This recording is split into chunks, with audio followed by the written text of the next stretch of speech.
জুলাই যোদ্ধাদের উপর পুলিশের হামলা, মানে এটা ছিল একটা নাটকের রঙ্গমঞ্চ। আর এই নাটকের রঙ্গমঞ্চটা সাজাইছে এনসিপি আর হলো জাসি, অর্থাৎ হলো জামাত ইসলামী। মানে এই রঙ্গমঞ্চ সাজানোর পিছনে অনেক কারণ আছে।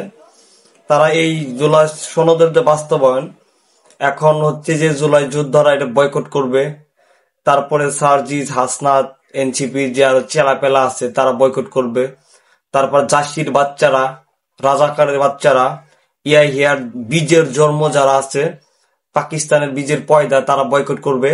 বয়কট করে তারা একটা অস্থিরতা পরিবেশ করবে, যাতে করে জুলাইয়ের যে বাস্তবায়নটা সেটা আরো পিছিয়ে যায়। এবং সামনে যে একটা নির্বাচন আছে, এই নির্বাচনটা যাতে না হয়, মানে এই খাঙ্কির পোলাদের চিন্তা ভাবনাটা দেখছেন, নির্বাচনকে আটকানোর জন্য কত রকমের একটা পাইতারা শুরু করে দিছে।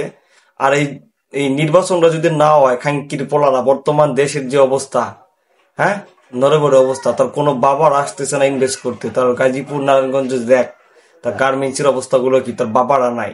তার মারে কি হেডা মারা দিয়ে দেশের উন্নত করবি, নাকি তার মারে হেডা মারা দিয়ে বিদেশ থেকে বাইরে নিয়ে আসবি ইনভেস্ট করার জন্য?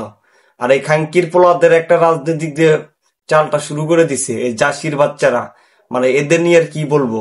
আর এই জাসির বাচ্চাদের ওই 1971 সালের মতো এদের আর একটা বার একটা দিলে এরা আবার শিক্ষা হয়ে যাবে বিশৃঙ্খলা করার জন্য।